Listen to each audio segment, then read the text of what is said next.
Good morning, everyone, and welcome to Cup Chat with Birding with Texas A&M AgriLife Extension Service. We are glad to be here this Wednesday morning and have a really awesome guest, Dr. Clint Boal. He is a professor at Texas Tech. I'll let him introduce himself fully, but we're excited to have you, Dr. Boal. You want to kind of give us a little bit about your background and what you do, and then we'll jump into our questions. Okay, sure. Well, first, Emily and Maureen, thank you for inviting me to this show. This will be kind of fun. It's the first time I've done something like this. So my name is Clint Boal. I'm a research wildlife biologist with the U.S. Geological Survey's cooperative research units, and we are basically federal employees stationed at universities where we fill the role of graduate research faculty. And so at Texas Tech University, where I'm at, I'm seen as regular faculty. I supervise graduate students and wildlife research. It's kind of a dream job for me, so I'm very happy to be here. My background is I did all of my university work at the University of Arizona. I've been infatuated with raptors since I was a little kid growing up in the coastal range of Oregon. And when I got to when I got to the University of Arizona, I had the opportunity to start volunteering for some researchers working with hawks, and that really fed my interest. It led to doing my master's work on northern goshawks in Arizona. That led to doing a doctoral work on Cooper's hawks in Tucson, Arizona, urban population, and then a postdoc working on goshawks again up in northern Minnesota. After that, I came to Tucson, or I came here to Lubbock, and been working on not just raptors, a lot of other things, but I do keep work going on with birds of prey as well. We won't hold your Texas Tech alliances against you this morning, but anyway. This is just to show the diversity of the guests that we have on Cup Chat. It's not just Aggies, right? That is true. Because I don't know if everybody realizes that whenever it's you, me, and Brian as our guest, that he's an Aggie too. So it's just trouble all around. But we are all okay. Aggies. It's a big state. We've all got to work together on this stuff. Absolutely.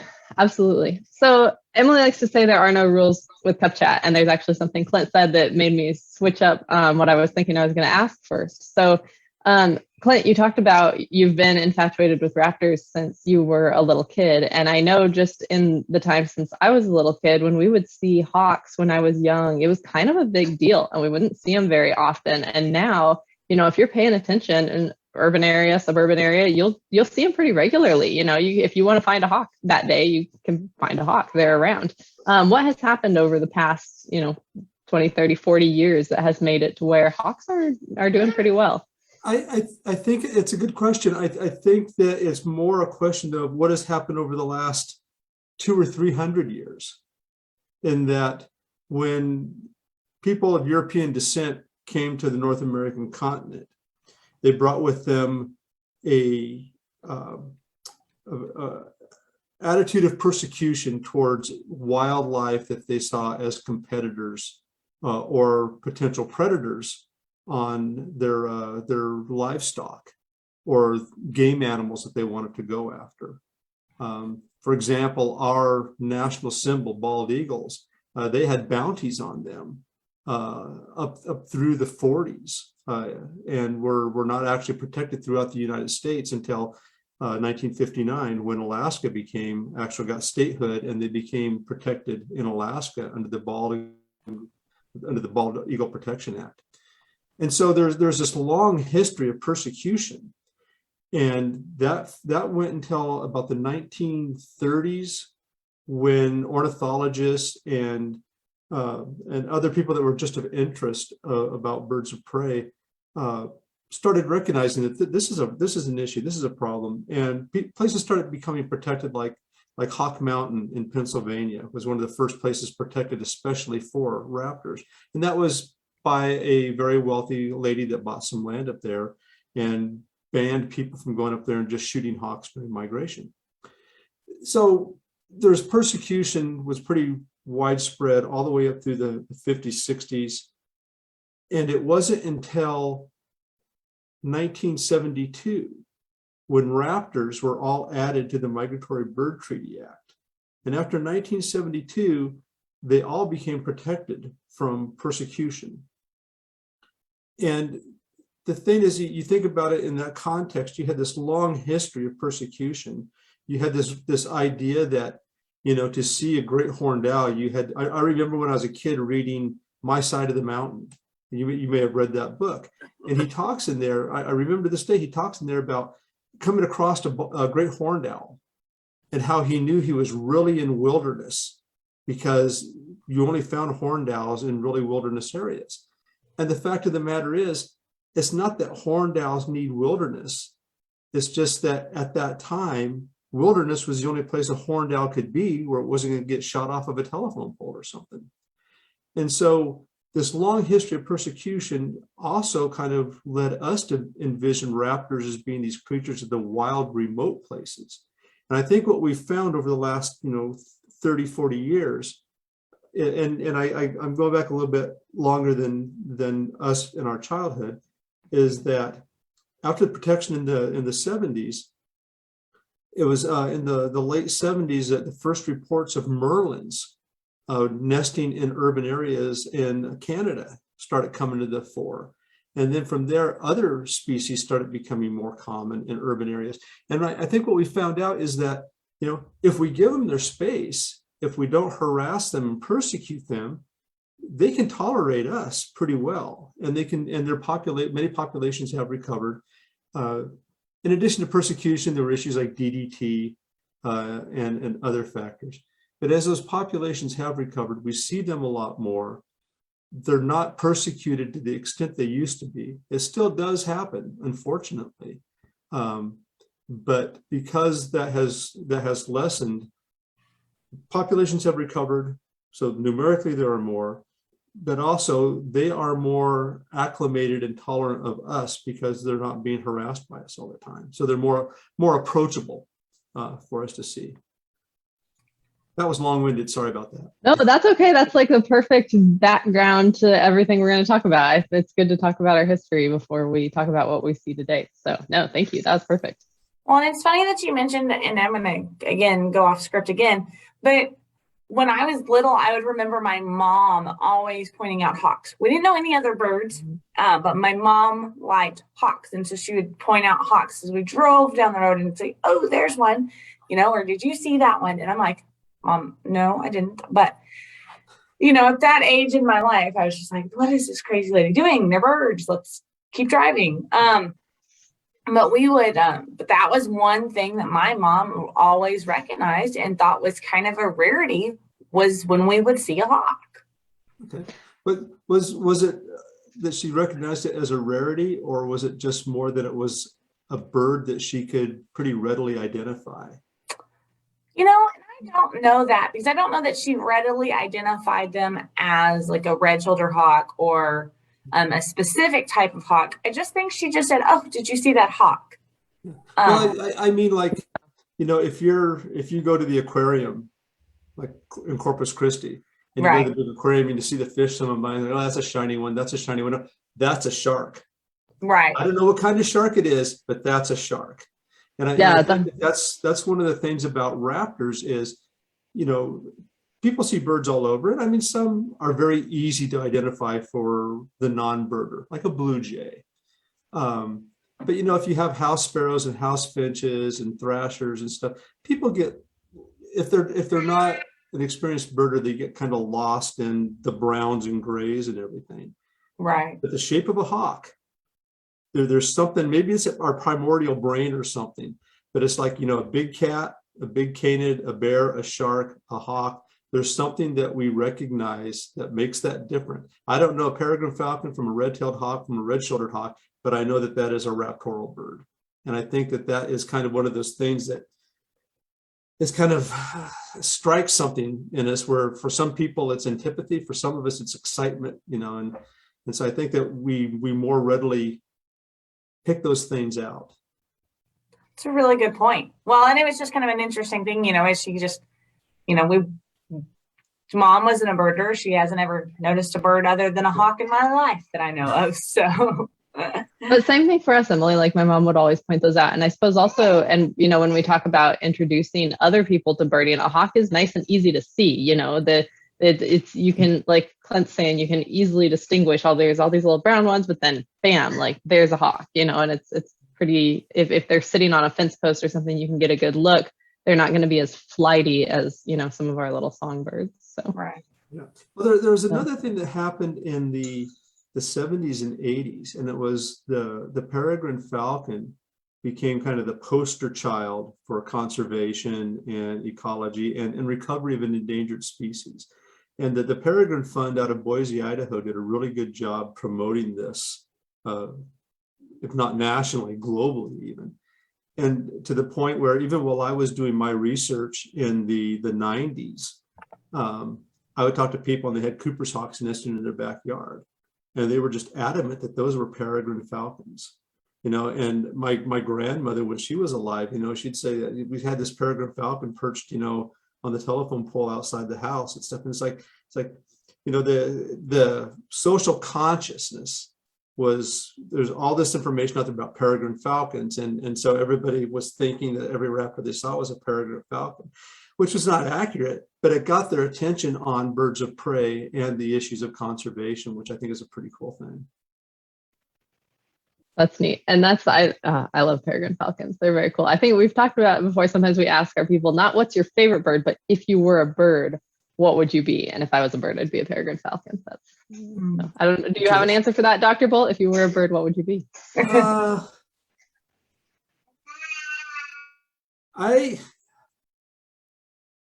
think I'd be a golden eagle. Ooh, that's a solid choice. And a golden eagle is not my favorite raptor, but I think I'd be a golden eagle because they are one of the longest lived raptors. So that works. There's a difference, right? And what's your favorite and what would you be? Peregrine falcon isn't my overall favorite. I like them a lot, but that's what I would want to be. Yeah, so. I think, there's my wife always says her favorite raptor is the one she's looking at right now. And that kind of holds true. But I think for me, I've always had a real passion for northern goshawks ever since I was a kid. And a dream came true when I got to do both my master's and my postdoc working on them. So that's kind of the bird of my heart, I guess. But I don't know that I'd want to be one. Okay, well now I got us off topic enough. Em, are you going to bring us back around, or do you want to share what bird you would be? Okay, bring us back. Just a little bit. So Dr. Boal, we always talk about, and we've done a hawk or raptor presentation typically in the fall. Why? Because fall is great for seeing hawks. Why is that? Why are the conditions right? What are the locations that are best for seeing hawks as we go into fall migration, or as we're in fall migration? It is almost October, so I'm going to say as we're in fall migration. We are well into fall migration now, and the thing is that there's with birds of prey, there are some that do not migrate. They pretty much stay on their territory year round, and the farther south in latitude you get, the more prone raptors would be for that. For example, white-tailed hawks along the Texas coast likely do not migrate. They pretty much stay on their territory year round. Harris's hawks in South Texas. As you go farther north, prey becomes less abundant during the winter, especially if you're a raptor that eats insects primarily, or reptiles and amphibians. And so those species migrate out of the north and go down through the tropics and oftentimes all the way into South America. For example, a very common one we have around here that I've been working with are Mississippi kites and Swainson's hawks. Now, Mississippi kites feed almost exclusively on insects, and Swainson's hawks feed heavily on insects, but a lot on reptiles and small mammals. And these two birds put on one of the longest migrations, and it's a complete migration. That's considered 90% or more. And when it comes to Swainson's and Mississippi kites, it's pushing 100%. Pack up and move out of country, and they move. We've tracked Swainson's hawks with GPS units, and from North Texas, They go all the way down to Argentina, which is, a 10,000 kilometer trip, and they do that twice a year. And what they're doing is they're escaping the colder weather up here where their prey becomes absent and going to the south for the austral summer where they have abundant prey down there. So that's why there's such a migration in the fall.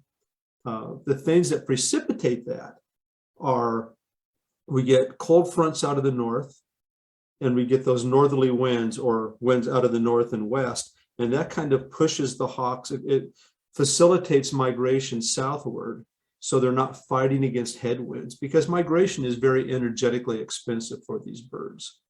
And so favorable weather conditions like that, and then retreating to places where food will remain abundant for them.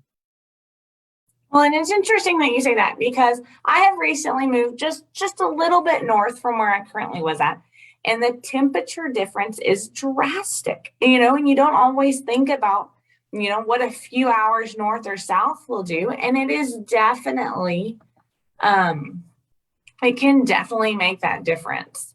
Yeah. And Emily gets cold easily, so there's that I too. do. One of the other questions you asked is, where are good sites to see? Yes. And Texas has a couple of really good places for people that want to see raptor migrations. And the thing is that there's some species like I'm tracking a couple of zone-tailed hawks right now, and one of them just started its migration. It left from the Big Bend country near Marfa, Texas, and in 5 days it was down in the state of Hidalgo, Mexico. And pretty much just made a beeline. And as far as I know, he's flying solo. When we get Swainson's hawks up here, they form these big groups, what we call kettles of birds, because it looks like a boiling kettle because they're flying all up and down. And they will move in mass, and they will join up with other groups. And then out of the northeastern United States, you have broad-winged hawks that do the same thing, and we have Mississippi kites. And so all these birds are moving southward at the same time, and they're using the same weather patterns to facilitate that easier transit. And so at kind of choke points, you can find these places where you can see literally thousands of hawks flying overhead in a day. And Corpus Christi at the Hazel Baysmore Hawk Watch site. And then there's over near Houston, there's the Smith Point Hawk Watch site. And those are a couple of those hawk watch sites get some of the highest counts of raptors migrating through. And that's because all these raptors from east of the Rockies come down and hit the Gulf Coast and then funnel along the Gulf Coast down into Mexico. And they like to stay over land because a lot of times they will use, well, first off, these birds can't land on water. If they land on water, they're going to sink. Okay. They don't float well. They don't float well, right? They can, some like an osprey will migrate over water. Peregrine falcons will migrate over water. But most of our big buteo hawks and our accipiter hawks, they want to stay over land. They don't like to have these big water crossings. And so what they do is they don't want to cross over water because a lot of hawk migration uses thermal uplift. And so that's when the ground warms up. And so the warm air starts rising, and the hawks can ride that up, circling up. We've all seen hawks soaring up into the sky. And what they're doing is they just set their wings and the warm air takes them up. When you get over water, which is cooler, it's kind of a heat sink, you don't really get thermals building up that much. Now, over the Gulf, we do get thermals. That's why we get things like hurricanes building up. But raptors also don't like to run into those things, like to avoid it. And so the long and short of it is they come down, most of them come down and hit the coast, then they'll follow the coastline down and fly along the east coast of Mexico, cross over in Oaxaca to the west coast, and then follow it all the way down through Central America into South America. I'm sorry, I know I use hand gestures a lot, and it doesn't work very well on Zoom. It's all right. Some of us hold our hands so we don't so we don't talk with our hands as much when we're on Cup Chat. We try some days. I think it's, if I can real quick, Emily, it's so cool to get to see, a whole kettle of hawks is just one of those really awesome things to see. And when I was living in Logan, there was a place that you could go and see a whole bunch of them all together. But the other thing is too, even just driving through town, we drive up and down Highway 89. And if a cold front had come through and like you say, they're riding, kind of riding that and using that to make sure they don't have a headwind. Sometimes the next morning you drive down 89 and see every other fence post, hawk, hawk, hawk, hawk, like lining the road for miles because there were just so many of them. And it's really amazing to get to see. That's usually in the mornings or towards dusk that you'll see them all perched up like that. And it's either before the ground warms up and they start getting that thermal uplift, or late in the afternoon where they're starting to settle in for the evening. And that's because whereas a lot of birds migrate at night, especially like shorebirds and songbirds, raptors tend to not migrate at night. And again, that's because they depend so much on thermal uplift. And at night, the ground cools, you don't have that uplift. So energetically, it's not efficient. And so when we look at migration ecology, it's important to kind of keep in mind all through that migration route, places that these hawks are going to have where they can safely stop and perch for the night and not run into bad things like wind turbines or somebody with a shotgun. It happens, I mean, it happens. There's a big migration route on the East Mediterranean that goes through Israel. And there's in Eilat, Israel, it's a really famous raptor migration for European raptors. And I saw there's some guy who was posting on Facebook where he was sitting on the other side of the border. I think he was in Egypt with a high-powered shotgun, and he was just proud as could be with all these eagles and hawks, steppe eagles and stuff. That he was just shooting out of the sky, just joy shooting them. So that happens. It happens. I'd like to say it doesn't happen in our country, but I know it does in some places, and our federal law enforcement, takes those cases up. But it also happens in other countries that these hawks go across. So it is a risky landscape that they fly through. Yeah, there was a big case in California a couple of years ago, wasn't there, that somebody had a whole bunch? Okay, yeah. Anyways, so the short version is it is illegal to shoot most birds. It is illegal to shoot most birds and definitely hawks. Yeah. That's a good way to say that. So let's talk a little bit, but as these birds are migrating and, typically we see them soaring overhead, even not during migration, but just generally, lots of times we see them soaring versus perch somewhere. Can you talk a little bit about maybe the size and different attributes and silhouettes as it relates to different types of hawks that might make those easier to identify for some of our beginner birders out there? What are some tips and tricks you have, Dr. Boal? Yeah, it's really tough when they're up high because something that's big comparatively can look small when it's up high. It's because you get that distance vertically, and so a golden eagle is markedly bigger than a red-tailed hawk. But if the golden eagle is up a lot higher, silhouette wise, they may appear of similar size. And it's hard to tell how high they are unless you know what it is. And so my advice for that would be to get a good bird book that has those flight silhouettes of raptors, because those flight silhouettes is what's going to help you most. But in general, falcons have long pointed wings. But similar to that, like the Mississippi kites, they also have long pointed wings, but they're somewhat longer and somewhat narrower. And those are subtleties that you just have to get experience to do. The accipiter hawks, they are these smaller raptors that hunt woodlands. They're very quick. And because they're quick, they have these short, relatively rounded wings and a long tail that kind of acts as a rudder. And then you have the boodio hawks, like red-tailed hawks, red-shouldered hawks, the white-tailed hawks in South Texas. And they have these long, broad wings that are kind of rounded to squared off at the wingtips and generally short tails. And then the eagles, which are just big birds, And they've always kind of struck me as being a flying plank, because the wingtips look squared off, and it looks like a 1 by 12 board, a 12-foot long board or something, 8-foot long.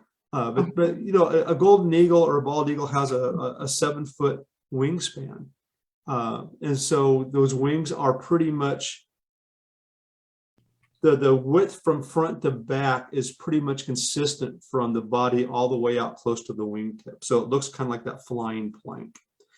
And those are gross generalities, but it's a starting point. If you can't see colors and plumages, it can at least give you the right taxonomic group, and you have a starting point to go from there. Well, and I think sometimes, especially with when we're looking at raptors flying above us, it's really hard to see that color and plumage 9 times out of 10 because of the sun, and you're looking up. And typically they're never flying in the correct direction for an easy look when I've had those experiences. They have to be flying where I have to look into the sun. And so, yeah, they don't make it easy for us. Well, and I think it's good. We've talked about this before, I think, but I think it's a good to remember, like when you're entering into eBird, even the most experienced birders sometimes will put hawk species because you just can't tell. Or like Clint is saying, you can at least get down to, like I can tell it was a buteo. Okay, so you can put buteo species and you're down to genus, that's good. And there's never anything to be ashamed of saying, I know it was a buteo and that's all I've got, and you can enter that in eBird, or, if you're writing a list, that's still valuable. I've been doing this for years, and when I'm out doing some kind of survey work, I still come up with unidentified buteo. There's no shame in that, and it's better to be cautious than falsely, secure in what you think it might be. Right. Okay, so Tinkerbell's on my lap. One other thing though to talk about. When we're talking about identification is behavior. Can you and so you mentioned, sometimes they're soaring higher, lower. One of my favorites is in fall and winter when we start to see northern harriers and they glide really low over the fields. They're pretty easy to identify. What are some of those behaviors that people might look for that helps with identification as well? Yeah, well, buteo hawks they like to soar. And so they don't do a whole lot of wing beating unless they're in pursuit of something. Unless they're flying into a headwind, they'll do a few wing flaps and then set their wings and try to get that thermal uplift and soar and glide. Whereas accipiter hawks are pretty easy to identify, at least it's an accipiter, because they have a real rapid flap, flap, flap, and a glide. And it's usually a level flight from point to point. And it's flap, flap, flap, glide, flap, flap, flap, glide. And they look kind of buoyant when they're doing that. Whereas falcons, if they're flying, sometimes you'll see them soaring if there's a good thermal uplift, but they almost always have their wings beating. It's just kind of like the motor is always on with them. Those are some great tips. Well, and I always thought it was funny. Here's one behavior, Dr. Boal, that I have found. In my old office, you could always see a pile of pigeon feathers. And so something was eating the pigeon feathers. And I thought you got a picture of your Cooper's hawk one day, didn't you? I did. Yeah, they do eat. But I mean, behavior, you don't even have to see the hawk to know that there was a hawk in the area when my pile of pigeon feathers was out. So yeah, because that's something different that we talk about, like when we had Dr. Tomachuk on last week, and he talking about predator identification based on like what predated something, and the way that a Cooper's hawk is going to eat a pigeon, and birds kind of in general, will have a certain way, but Dr. Boal, I know, if you're talking about golden eagle eating something, that's going to be different from a falcon eating something. Can you talk a little bit about that? And I know we're getting close to 8 o'clock, so I think we're going to have a whole separate cup chat one time where we talk about urban wildlife, and I really want to talk more about urban raptors. But one thing that kind of ties into behaviors and these birds in urban areas is just how they're eating. And Emily, I think there was something you wanted to ask about that. Well, you hear birds of prey, Yeah. That's, they have that title. Now, in being so common in urban areas, we do hear, and a lot of people are concerned about their pets, and that are hawks. and our birds of prey can carry off little Susie, the house kitty. True or not true, Dr. Boal? Bust the myth of are our hawks eating all the house cats? No.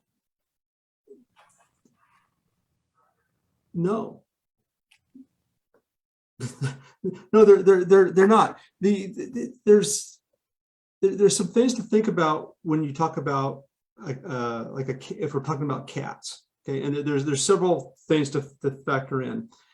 A cat is armed at 5 points.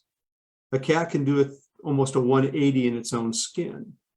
There's an account in St. Paul, Minnesota, of a bald eagle flying down, a juvenile bald eagle flying down, catching an adult cat, getting airborne with it, which in itself is a feat.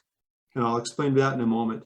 But the eagle got about 10 feet up in the air with this cat, and all of a sudden it was like, oh my God, what did I get myself into? Because this cat is doing a 360 in its skin and tearing into this eagle with 4 different claws and a mouth. And the eagle let go, and the cat fell to the ground, and the cat was injured, but was okay. Of course, it landed on its feet, though. Let's remember, all cats always land on their feet. Cats land on their feet, unless you tie a piece of buttered bread to its back.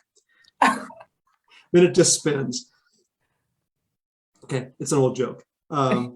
So the thing is that a cat can defend itself. I mean, unless it's declawed, unless it's hampered in some way, a cat can defend itself. And really, every photograph I have seen of a hawk eating a cat, which is usually a red-tailed hawk, the ones I've seen, it's been of an obviously road-killed cat that was being scavenged.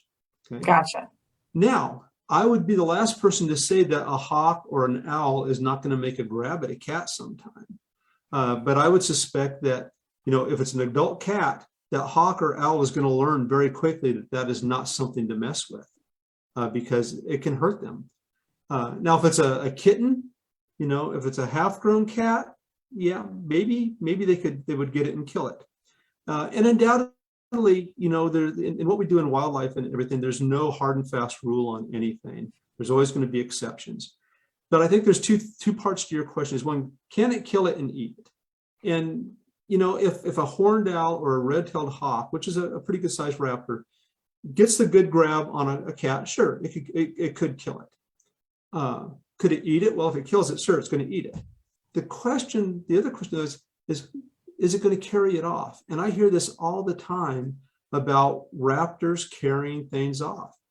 I've heard it about golden eagles. One of the oldest stories. How much time do we have? Sorry.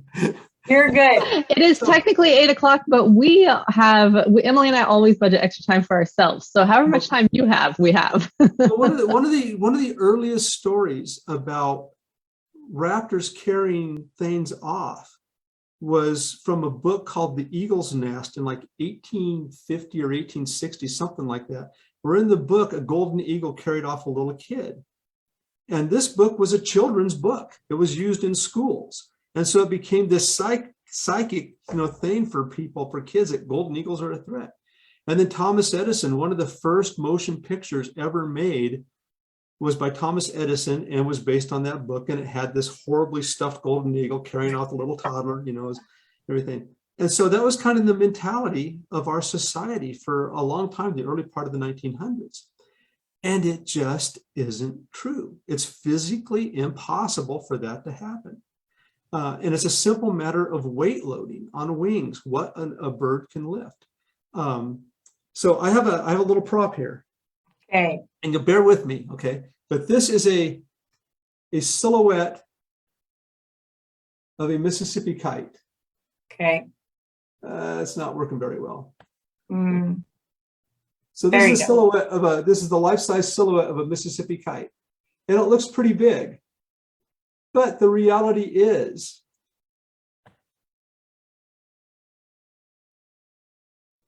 Okay. Yeah, it's working. You can see it. That's cool. The white, that's the actual kite. Everything else is feather. Everything else is the same as hair on us. And so even though that kite looks huge, it's not a big bird. And this is a thing that everybody seems to think is, because you see all this feather, it's like, putting a guy in a spacesuit. He looks a lot bigger, because there's all that on him. And so these birds look a lot bigger than they really are. And that's the first thing. But then the other thing is, and I have some numbers here for you. So a Cooper's hawk, we'll go with a large female Cooper's hawk, weighs about 1.2 pounds. Okay. Red-tailed hawk weighs 3.3 pounds. And this is, I'm going with the largest end of things. Okay. Harris's hawk, a large female, weighs about 2.6 pounds. How much does a cat weigh? Some house cats are pretty hefty. Okay. But even a small one is going to be, 7, 8, 9 pounds. I don't know. Let me Google the average size of a house cat. You can't find it. They don't have it. I've already looked. From Purina, which they use Siamese as a purebred, an average weight for a male and a female, if you pool their weights, an average would be about 11 pounds. Okay. And Siamese are pretty slender. That's not like your chunky tabbies that you see. Right. And so an 11-pound adult cat being carried by a 3.3-pound red-tailed hawk, that would be like me at 180 pounds carrying 594 pounds. I can't do that. Right. I can't even do that and stand up. Okay. And you're talking about a bird getting airborne. Okay. And so I've hunted rabbits with Harris's hawks before, and a cottontail rabbit weighs, a good size adult cottontail rabbit weighs maybe 2 pounds. Okay. And a hawk, an adult Harris's hawk, males were what I was flying, cannot get airborne with that rabbit. It will drag it. It will kill it, and it will try to drag it under cover because it cannot lift that entire rabbit and get airborne. Now, could it get enough oomph to land up on top of a fence post or something? Sure. But that's kind of like us, lunging with something just to get to the top of to jump up to a branch. They can't physiologically get airborne with that much weight. It's just beyond their capacity. And that's why, when we see like video of hawks delivering animals to a nest, I have video of northern goshawks, which is about the size of a Harris's hawk. They'll bring in chipmunks. They'll bring in red squirrels, which weigh maybe 180 grams or so. But if it's a rabbit, they bring it back in pieces. They bring back the haunches. They bring back the forequarters and stuff like that. They will piece it out and bring back chunks. Now, the bigger a raptor is, the bigger prey it can carry. But actually, the smaller a raptor is, proportional to its own weight, the more it can carry. Okay. But the reality is, could a red-tailed hawk carry off a teacup poodle? Yeah, probably. Could it carry off a kitten? Certainly. Could it carry off probably a half-grown to full-grown cat? No, it can't happen. Gotcha. Well, I think we should talk more about this, Dr. Boal, but it has a lot to do with the P word, which we do not discuss on Cup Chat. So, or in at all. It's a hush hush topic. We don't talk about. And the P word is predators, just so nobody thinks, just so nobody wonders too much. So I think this can definitely go into a long, drawn out conversation about our birds of prey and how they are considered, if they're considered predators, and what their capabilities are. But I think we have started a new Cup Chat segment of the Cup Chat Mythbusters, and in the future to hear other things about birds that maybe aren't true, because I think that's such a good, that is really one of the most common things of, can a bird of prey carry off whatever? And I know there's other myths about birds out there that I think we'll have to discuss in the future, along with definitely Dr. Boal's going to have to come back on and talk more about this urban landscape, because I think that's fascinating as well. I'd love to do that, the urban landscape for raptors, but all wildlife, I think, is an important issue for Texans, especially as we get these bigger urban areas. Last real, it's the only habitat that's increasing for wildlife right now. yeah, and I think the Mythbusters idea is great because it's not just, raptors. It's every animal out there. There's myths about it. So that'd be a fun one to listen to. Yeah, actually, Emily, I thought about our Halloween one. We've got a Halloween Cup Chat planned already. Oh. We'll talk about that later. We'll do the reveal later. And next week on Cup Chat, I hate to kind of wrap us up here, but we're going to wrap up a little bit. Next week on Cup Chat, Dr. Frank, you are going to be sharing about your research and your doctorate work in the Great Salt Lake area. Thank you, Dr. Boal, for joining us. We want to give a friendly reminder that it is the deadline to register for Learn to Bird is going to be Friday. So if you have any friends or anyone who wants to learn to bird, get that in and get those registrations in by Friday. We'll be cutting that off. But fun fact, when we were scouting for Learn to Bird at Brazos Bend State Park, is that the right one? You got it. I want to keep calling it Benson for some reason. So funny fact was we did see a hawk carrying it wasn't a whole bunny, but it was a part of a bunny it flew in and landed on a log and had some part of the bunny. And then flew again to another part of a tree to get away from us. But that was a really neat, kind of cool. And I think Brian has some pictures, so maybe we can post those later of the hawk carrying the part of the bunny. Yeah, for those who haven't registered yet, Brazos Bend State Park has even in October, 200 species seen on eBird. It's just amazing. And then of course for Learn to Bird West, we'll be at the Kerr Wildlife Management Area, which is one of my favorite places in the state, and great birds as well.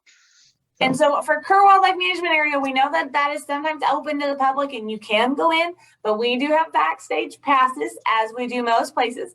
And so we will be kind of going off-roading and seeing some of the different parts of the Kerr that are not typically open to the public. So super excited to share those experiences with everyone. Brian, our guide, Brian Koch, he's amazing. We're excited about all of that. So Dr. Boal, thank you for joining us. Any closing thoughts or comments about hawks to raptors as we head into the fall we're in fall, even though sometimes it doesn't feel like fall. As we're in fall migration, do you have any final thoughts as people are out looking for hawks? It's a great time of year to be looking for them. It's a great time of year to be outside, and we have a lot of different species moving through. And so take a pair of binoculars, get yourself a good bird book. And, there's a lot of resources on the web as well, and enjoy them. They're a great taxonomic group to kind of get to know. And next time we have you on Cup Chat, you are bringing a live bird, right? I'll see what I can do. All right, everyone, have a wonderful Wednesday, and we will see you next week on Cup Chat. Bye. Thanks, everyone.